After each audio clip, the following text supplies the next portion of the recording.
ఆకివీడులో అంతా ప్రశాంతం. ఇటీవల జరిగిన వరుస ఘటనలతో హిందూ క్రైస్తవ సంఘాలు పోటాపోటీగా చలో ఆకివీడికి పిలుపునివ్వడం టెన్షన్ని పుట్టించింది. అయితే పోలీసులు పెద్ద ఎత్తున మోహరించి పరిస్థితిని కంట్రోల్లో పెట్టడంతో టెన్షన్కి తెరపడింది.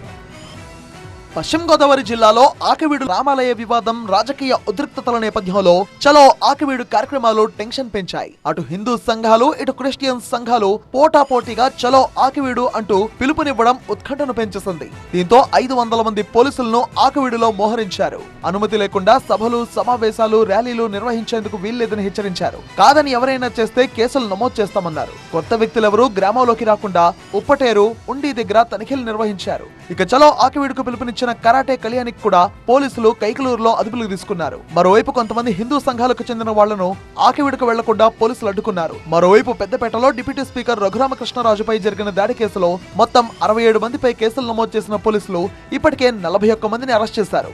మిగిలిన వారి కోసం గాలింపు చర్యలు చేపట్టారు. ఇక ఈ ఘటన తర్వాత ఆకివీడులో ఎలాంటి ఉద్రిక్తతలు తలెత్తకుండా పోలీసులు నిఘా పెంచారు.